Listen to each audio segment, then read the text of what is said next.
अकेले रहने वाला मनुष्य कैसे आगे निकल जाता है? जो अकेले रहने की हिम्मत करता है वही जिंदगी में जल्दी सफल होता है। इस पर गौतम बुद्ध के कुछ विचार हम आज के इस वीडियो में एक कहानी के माध्यम से जानेंगे। तो चलिए शुरुआत करते हैं। स्वार्थी यानी कि स्वयं का अर्थ। जो इंसान स्वयं का अर्थ जानना चाहता है, जो खुद को समझना चाहता है, क्या वो इंसान आपकी नजर में गलत है? हम जब भी किसी को स्वार्थी कहते हैं तो उसका मतलब तो यही होता है कि वो आदमी स्वयं का अर्थ समझना चाहता है। तो फिर वो गलत कैसे हुआ? स्वार्थी शब्द दुनिया की नजर में, समाज की नजर में एक अलग ही नजरिए से समझा जाता है। अक्सर हम अपने आसपास ऐसे बेहद से लोगों को देखते हैं जो स्वभाव से बहुत अच्छे प्रतीत होते हैं, यानी कि सब लोगों की मदद करते हैं, सबसे अच्छा व्यवहार रखते हैं। लेकिन इसके साथ हमने ये भी देखा होगा कि ऐसे लोग जो स्वभाव के अच्छे होते हैं, दूसरों की मदद करते हैं, वो दुखी भी ज्यादा रहते हैं। और जो लोग स्वार्थी होते हैं वो फलते फूलते चले जाते हैं। तो ऐसे में परमात्मा की सत्ता पर उंगली उठाना निश्चित है। लेकिन अगर ये सत्य है तो हमें कौन सा मार्ग अपनाना चाहिए? क्या हम भी दूसरों के जैसे बन जाएं?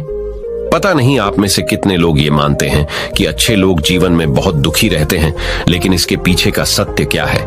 अगर हम इसके पीछे का सत्य नहीं जानेंगे, नहीं पहचानेंगे, तो कहीं ना कहीं हमारा अवचेतन मन भी बुराई की तरफ झुक जाएगा।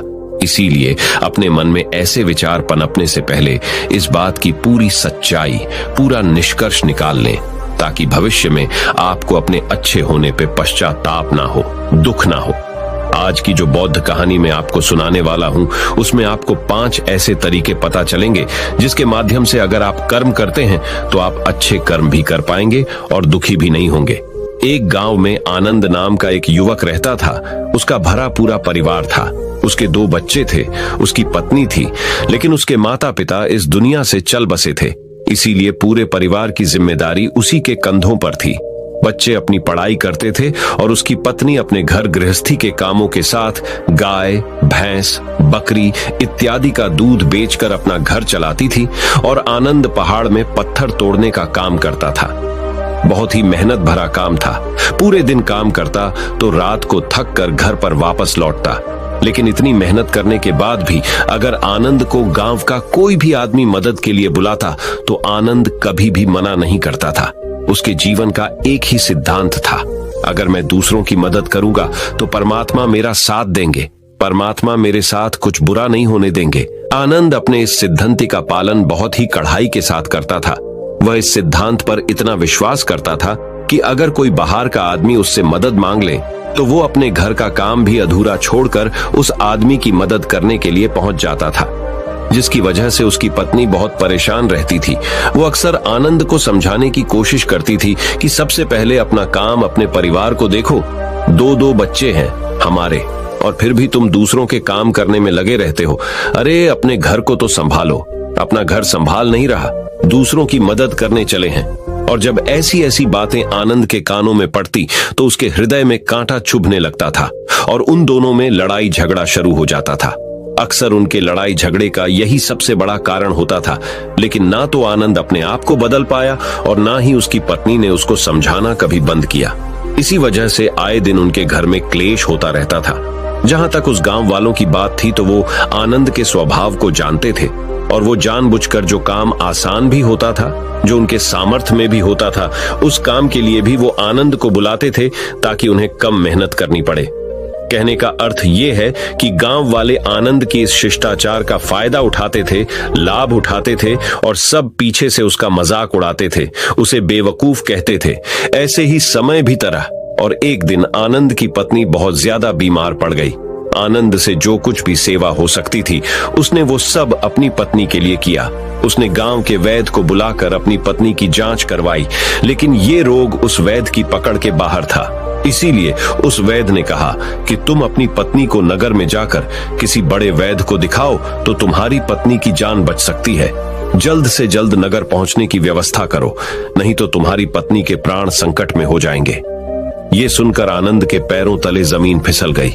उसने ये नहीं सोचा था कि उसकी पत्नी के प्राण संकट में है। वो सोच रहा था कि कोई साधारण सा रोग होगा जिसका इलाज हो जाएगा। लेकिन जब उसने वैद्य की यही बात सुनी तो वो घबरा गया। अब पत्नी को नगर तक कैसे लेकर जाएं?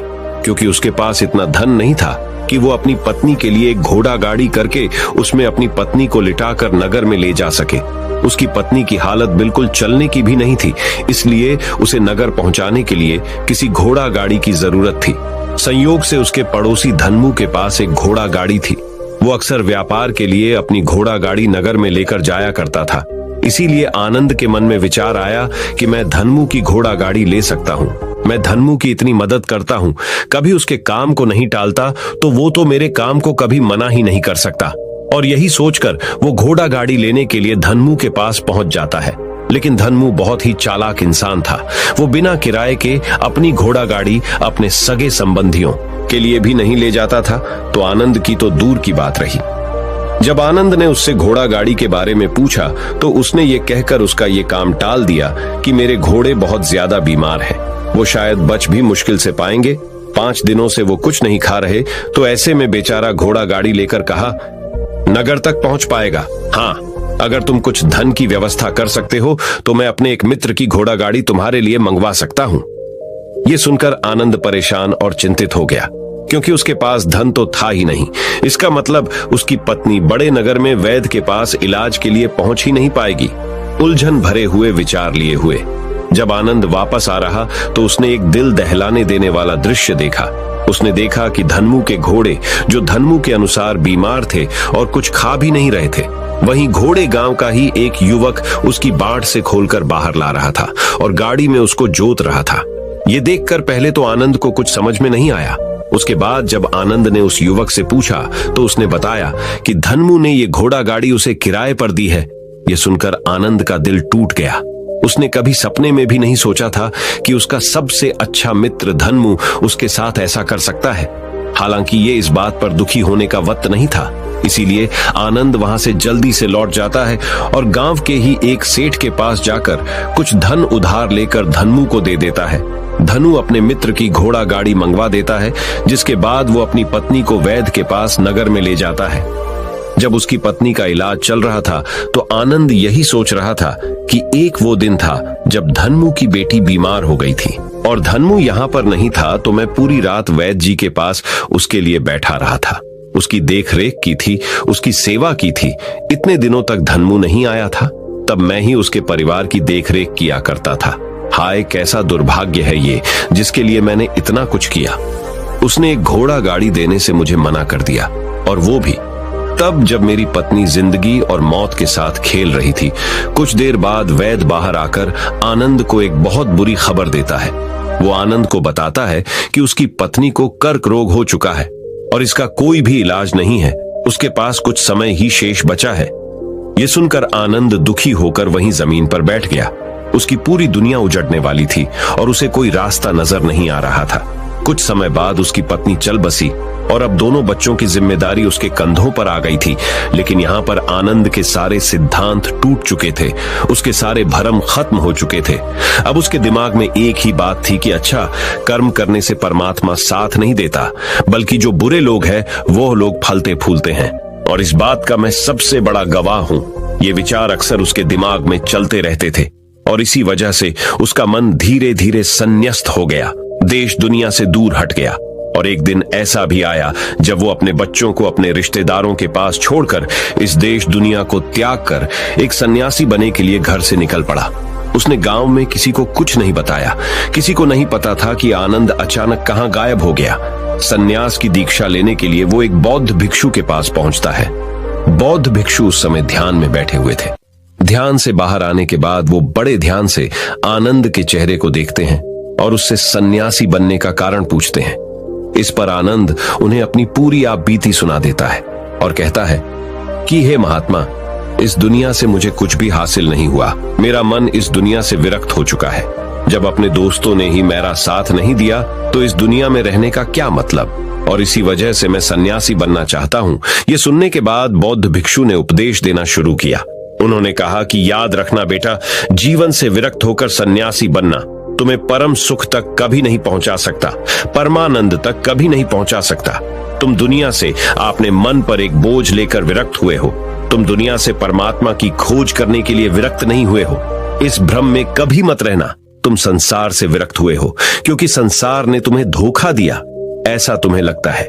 इसीलिए तुम परमात्मा पे कभी विश्वास नहीं कर पाओगे और ना ही उन पर अपनी पूर्ण आस्था बना पाओगे। इसीलिए सन्यासी होने का भी तुम पूरा लाभ कभी नहीं उठा पाओगे। सन्यासी होने का लाभ तब मिलता है जब हमारी प्रभु में, परमेश्वर में, परमात्मा में पूर्ण आस्था बन जाती है। मैं तुमसे पूछता हूं, या तुम्हारी आस्था परमात्मा में है? ये सुनकर आनंद कहता है कि हे महात्मा, मैं तो दुनिया देखकर आया हूं कि जो बुरे कर्म करता है वो फलता फूलता है, और जो अच्छा काम करता है उसे कुछ भी नहीं देता। परमात्मा उसे दुखी दुख देता है। इसीलिए मैं परमात्मा पर अपनी पूर्ण आस्था कैसे बना सकता हूं? यह सुनकर उस बौद्ध भिक्षु ने कहा कि यही तो मैं तुम्हें समझाना चाहता हूं कि तुम पूरी ऊर्जा अपनी सन्यासी जीवन में लगाओ और उसके बाद भी तुम्हें फल प्राप्त ना हो तो तुम्हें कैसा लगेगा। इसीलिए किसी की भी मदद करने के लिए मैं 5 सिद्धांत तुम्हें बताता हूं। ये 5 सिद्धांत समझकर संसार में वापस लौट जाओ और संसार में एक ग्रस्त जीवन जियो। उसके बाद ही सन्यासी जीवन का उदय होता है। जब हम अपने ग्रस्त जीवन को पूर्ण रूप से समझ लेते हैं और अपनी जिम्मेदारियों का निर्वाह कर देते हैं। ये कहकर बौद्ध भिक्षु ने कहना शुरू किया कि जब भी तुम किसी की सहायता करते हो, किसी की मदद करते हो, तो उसमें सबसे पहली बात, सबसे पहला सिद्धांत जो ध्यान में रखने का होता है वो होता है कि किसी की मदद करते वक्त, किसी की सहायता करते वक्त कभी भी उससे उम्मीद मत रखना।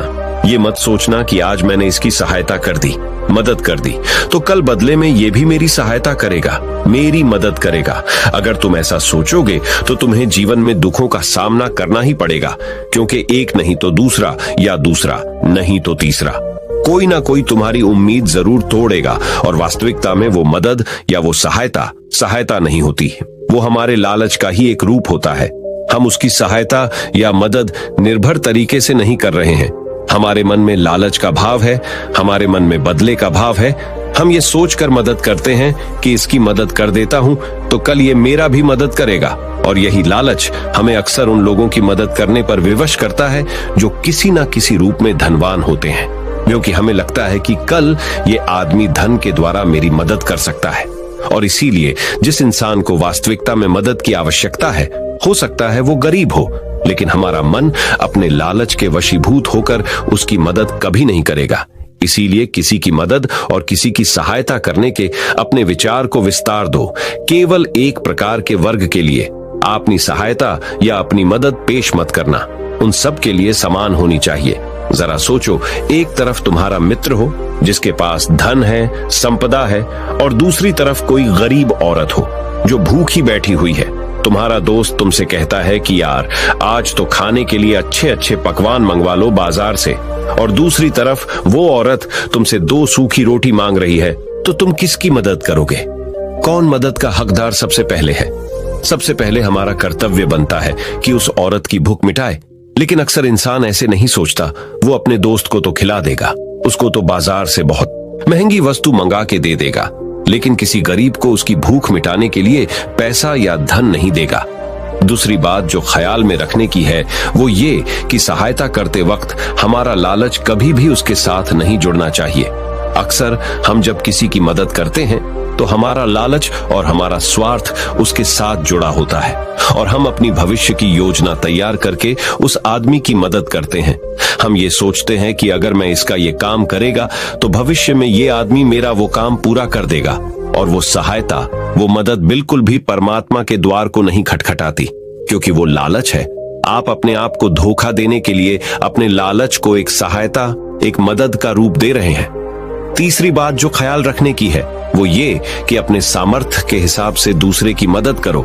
कभी भी एक ग्रस्त आदमी को किसी की इतनी सहायता नहीं करनी चाहिए जिससे कि उसका परिवार और उसके बच्चे कष्ट में जीवन बिताएं। सबसे पहला फर्ज हमारा होता है अपने परिवार को सुखी रखना, उनकी जरूरतें पूरी करना, और उसके बाद दूसरों की मदद करना आता है।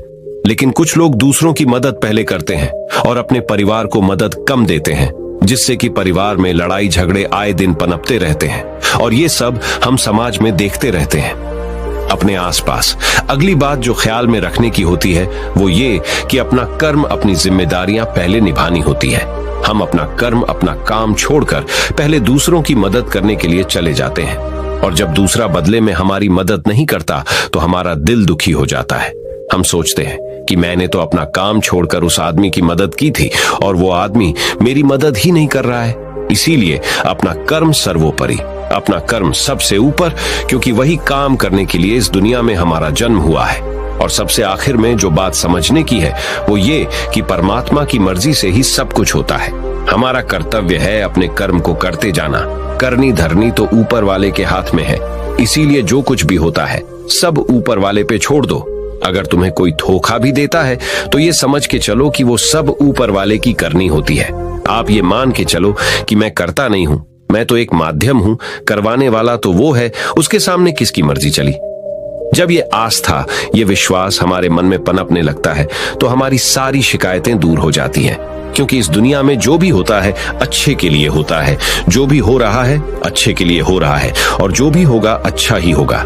चाहे हमारी बुद्धि आज वर्तमान में इस सिद्धांत को ना समझ पाए, लेकिन जीवन में कभी ना कभी किसी ना किसी मोड़ पर आपको जरूर ये एहसास होगा कि जो हुआ था वो अच्छे के लिए ही हुआ था। इसीलिए सारी शिकायतें दूर कर दो और बस अपना कर्म करते जाओ। अपने ग्रस्त जीवन को पूर्ण रूप से जिलो और उसके बाद ही सन्यासी जीवन की नींव होती है। इसके बाद बौद्ध भिक्षु ने आनंद को कहा कि वापस अपने गांव लौट जाओ, अपनी बेटियों को वापस लेकर आओ, उन्हें पालो पोसो, अपने बच्चों को वापस लेकर आओ, दूसरी शादी कर लो, लेकिन बच्चों का पालन पोषण अच्छे तरीके से करो। ये सुनकर आनंद अपने बच्चों के साथ अपने गांव में वापस लौट आता है। गांव में किसी को खबर नहीं थी कि आनंद कहां पर गया हुआ था और वो क्या ज्ञान लेकर वापस लौटा है। लेकिन अगले दिन सुबह सुबह गांव वालों ने आनंद के चेहरे पर एक अलग ही चमक, एक अलग ही आभा पाई। तो इस कहानी से हमें यह सीख मिलती है कि दूसरों के पीछे भागने से अच्छा है अकेले रहकर अपने आप को सुधारो और अपनों का काम बड़े ही खुशी से करो और शांत रहकर अपने आप की दिमाग की मनस्थिति को सुधारो। तो अब हम आपको बताएंगे कि शांत रहने के क्या क्या फायदे हैं। तो चलिए शुरुआत करते हैं। हर तरफ शोर शराबे और भाग दौड़ के बीच खामोशी की अपनी अलग ही खासियत है। आपने कई कविताओं में भी पढ़ा होगा कि मौन रहकर एक दूसरे की बात को समझना सबसे सुंदर संवाद है। लेकिन क्या आप ये जानते हैं कि चुप रहने के अपने शारीरिक और मानसिक फायदे भी हैं? विशेषज्ञ मानते हैं कि मौन यानी शांत रहने से व्यक्ति अधिक दिमागदार और उत्पादक बनने की ओर अग्रसर होता है। इससे उसके मानसिक और शारीरिक स्वास्थ्य दोनों में सुधार हो सकता है।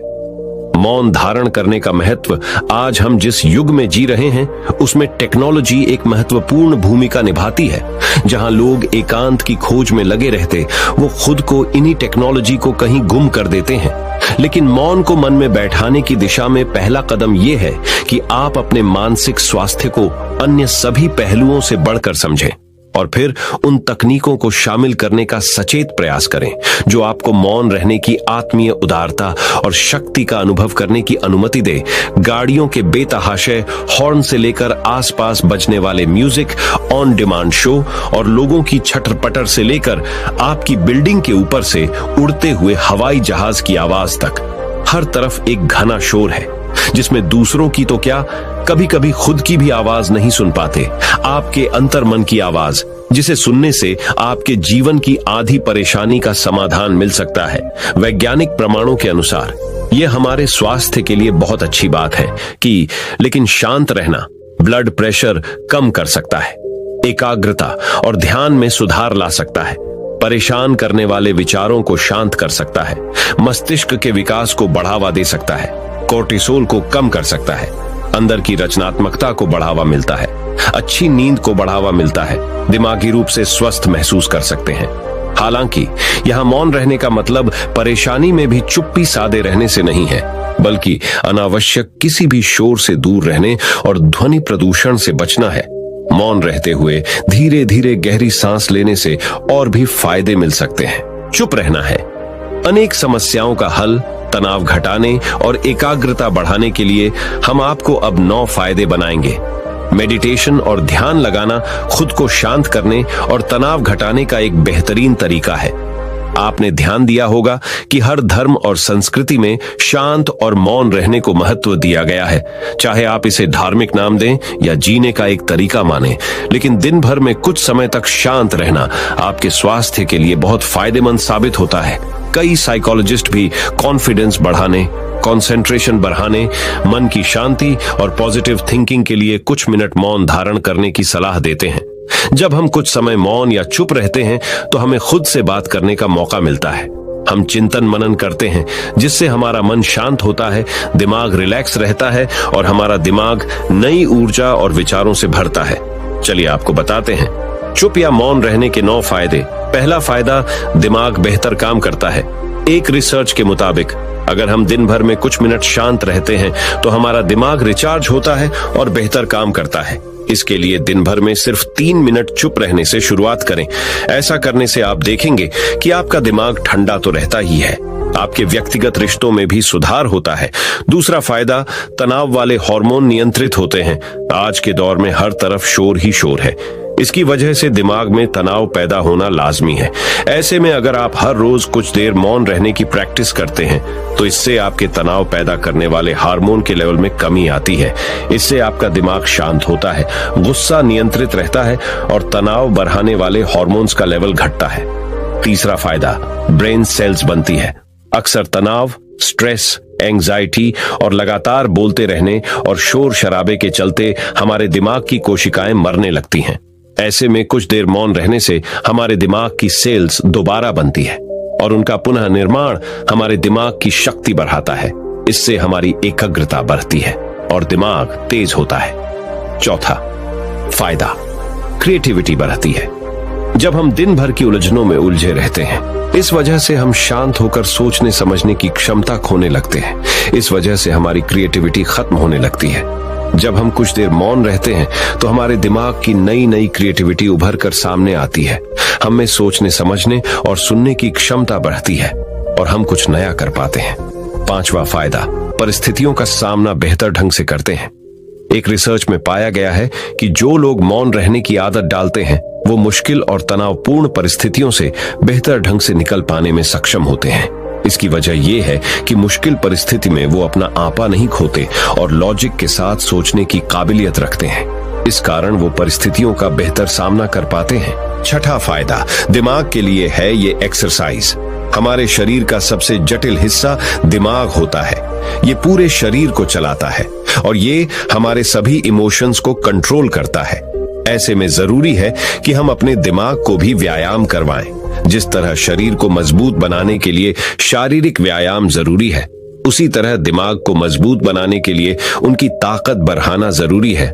मौन रहना दिमाग के लिए एक व्यायाम जैसा ही है और इससे दिमाग की मांसपेशियां तंदुरुस्त रहती हैं। सातवां फायदा, पॉजिटिव विचारों का संचार। मौन रहना हमारे दिमाग को पॉजिटिव विचारों से भरता है। जब हम दिमाग को बाहरी शोर शराबे से दूर करते हुए कुछ समय खुद पर केंद्रित करते हैं तो हम अपने आसपास की अच्छाइयों को बेहतर ढंग से देख और समझ पाते हैं।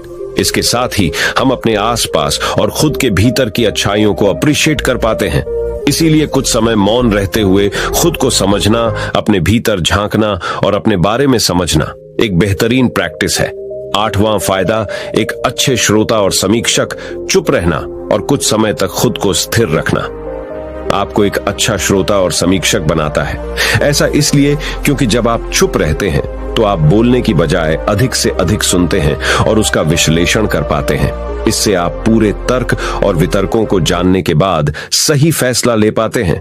आप सभी पक्षों को सुनते, समझते और डिसीजन ले पाते हैं। चुप रहना आपके दिमाग को शांत करता है और आपको लॉजिकल समीक्षक बनाता है। नौवां फायदा, कैसे रखें खुद को।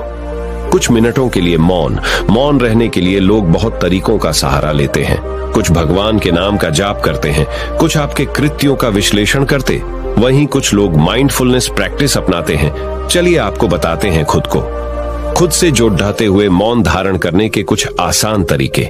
माइंडफुलनेस एक बेहतरीन मेडिटेशन प्रैक्टिस है जो आपको शांत रखने के साथ ही एंजाइटी और दिमाग को कंट्रोल करने का काम करती है। इसके लिए आप ये स्टेप्स अपना सकते हैं। पहला स्टेप, सबसे पहले आराम की अवस्था में बैठ जाएं और अपनी आंखों को रिलैक्स करते हुए मूंद लें। दूसरा स्टेप, अब अपनी सांसों पर पूरा ध्यान केंद्रित करें। अपनी सांस के उठने और गिरने की गति पर ध्यान दें और अपना दिमाग बाहरी शोर से दूर सिर्फ और सिर्फ अपनी सांसों पर केंद्रित करें। तीसरा स्टेप, अपनी सांसों पर ध्यान देना आपके पूरे शरीर को शांत करता है। दिमाग में रक्त संचार बढ़ाता है और तनाव दूर करने में मददगार होता है। चौथा स्टेप, खुद को शांत करते हुए अपने पूरे शरीर को अंदर ही अंदर स्कैन करना भी फायदेमंद साबित होता है। इससे आपको अपने शरीर के बारे में बेहतर समझ में आता है। इससे आपके दिमाग और शरीर के बीच में बेहतर संबंध स्थापित होता है। हम उम्मीद करते हैं कि ये जानकारी आपके काम आएगी। होती है। सुरेश का एकांत, सफलता की यात्रा। सुरेश भारत के एक छोटे से गांव का युवक था। वह महत्वाकांक्षी और प्रेरित था। हमेशा खुद को बेहतर बनाने और अपने लक्ष्यों तक पहुंचने के तरीके खोजता था। छोटी उम्र से ही सुरेश अपने साथियों से अलग थे। जहां वे दोस्तों और परिवार का साथ चाहते थे, वहीं सुरेश को एकांत पसंद था। उसे दुनिया के शोर शराबे और विकर्षणों से दूर अकेले रहने में सांत्वना मिलती थी। उनके परिवार और दोस्तों ने उनके अकेलेपन की जरूरत को नहीं समझा। उन्होंने सोचा कि वह खुद को अलग थलग कर रहा है, जीवन की खुशियों से वंचित हो रहा है। लेकिन सुरेश जानता था कि अकेले रहना कोई कमजोरी नहीं है, यह उसकी ताकत थी। एकांत में उन्हें विचार, फोकस और दृढ़ संकल्प की स्पष्टता मिली। वह अपने लक्ष्यों के बारे में गहराई से सोच सकता था और अटूट दृढ़ संकल्प के साथ अपने भविष्य की योजना बना सकता था। जैसे जैसे सुरेश बड़े होते गए, एकांत के प्रति उनका समर्पण और भी गहरा होता गया। उन्होंने कई घंटे अकेले बिताए, किताबें पढ़ी, नए कौशल सीखे और अपनी प्रतिभा को निखारा। जबकि अन्य लोग अपना समय मेलजोल में बिताते थे, सुरेश अपने सपनों की दिशा में काम करने में व्यस्त था। वह जानता था कि सफलता के लिए बलिदान की आवश्यकता होती है और वह दीर्घकालिक लाभ के लिए अस्थायी सुखों को छोड़ने को तैयार था। साल बीतते गए और सुरेश की मेहनत रंग लाने लगी। उन्होंने अपनी पढ़ाई में उत्कृष्टता हासिल की, उच्च शिक्षा प्राप्त की और अंततः एक बहुराष्ट्रीय कंपनी में प्रतिष्ठित नौकरी प्राप्त की। उनके सहयोगियों ने उनकी कार्यनीति, फोकस और दृढ़ संकल्प की प्रशंसा की। सुरेश कई लोगों के लिए एक आदर्श बन गए। उन्होंने उन्हें एकांत और आत्म अनुशासन की शक्ति दिखाई। हालांकि सुरेश के लिए सफलता आसान नहीं थी। संदेह, अकेलेपन और कठिनाई के क्षण थे, लेकिन उन क्षणों में सुरेश ने ताकत के लिए अपने एकांत की ओर रुख किया। उन्होंने खुद को अपने उद्देश्य, अपने लक्ष्यों और उस यात्रा की याद दिलाई जो उन्होंने शुरू की थी। उनका एकांत उनका अभयारण्य, आश्रय और पुनर्जीवन का स्थान बन गया। जैसे जैसे सुरेश कॉर्पोरेट सीढ़ी चढ़ते गए, उन्हें नई चुनौतियों और बाधाओं का सामना करना पड़ा। प्रतिस्पर्धा कड़ी थी और अच्छा प्रदर्शन करने का दबाव बहुत ज्यादा था, लेकिन सुरेश कभी डगमगाया नहीं। वह अपने आसपास की विकर्षणों और प्रलोभनों से विचलित हुए बिना अपने पथ के प्रति प्रतिबद्ध रहे। उनके अकेलेपन ने उन्हें नकारात्मकता और संदेह से बचाया, जिससे उन्हें उस चीज पर ध्यान केंद्रित करने की अनुमति मिली जो वास्तव में मायने रखती थी। एक दिन जब सुरेश अपने कार्यालय में अकेले बैठे थे, अपनी यात्रा के बारे में सोचते हुए उन्हें एकांत के वास्तविक लाभों का एहसास हुआ। अकेले रहने ने उन्हें आत्मनिर्भरता, स्वतंत्रता और लचीलापन सिखाया था। इसने उसे बढ़ने, विकसित होने और वह व्यक्ति बनने का अवसर दिया जो वह बनना चाहता था। सुरेश समझ गया कि एकांत कोई अभिशाप नहीं है, यह भेष में एक आशीर्वाद था। सुरेश की कहानी का सार स्पष्ट है। कभी कभी सफलता की राह पर अकेले चलना पड़ता है। अकेलापन कमजोरी की निशानी नहीं है, यह ताकत का प्रतीक है। एकांत को अपनाकर कोई भी अपनी वास्तविक क्षमता की खोज कर सकता है, छिपी हुई प्रतिभाओं को उजागर कर सकता है और कल्पना से परे महानता हासिल कर सकता है। सुरेश की यात्रा एकांत की शक्ति और किसी के जीवन पर पड़ने वाले परिवर्तनकारी प्रभाव का प्रमाण है। तो अगली बार जब आप खुद को अकेला पाएं तो सुरेश की कहानी याद करें, अपने एकांत को अपनाएं, शांत चिंतन के क्षणों को संजोएं और उनका उपयोग खुद को सफलता की ओर ले जाने के लिए करें। सुरेश की तरह आप भी अपने अकेलेपन को शक्ति और प्रेरणा के स्रोत में बदल सकते हैं, जो आपको उन ऊंचाइयों तक ले जाएगा जिनके बारे में आपने कभी सोचा भी नहीं होगा। दोस्तों, मैं उम्मीद करता हूं कि यह कहानी सुनने से आपके जीवन में अच्छे बदलाव आए होंगे। आपको इस वीडियो से क्या सीखने मिला, ये कमेंट करके जरूर बताइए और अपने परिवार, दोस्तों या आपके करीबी इंसान के साथ ये कहानी शेयर करके उन्हें भी इस ज्ञान से परिचित करवाएं। बाकी अगर आपको यह वीडियो दिल से अच्छी लगी हो, तभी इस वीडियो को लाइक कर देना और आपने अब तक इस चैनल को सब्सक्राइब न किया हो तो चैनल को सब्सक्राइब भी जरूर कर देना। आपका हर दिन शुभ हो और खुशियों से आपका जीवन भरा रहे। धन्यवाद। नमो बुद्धाय।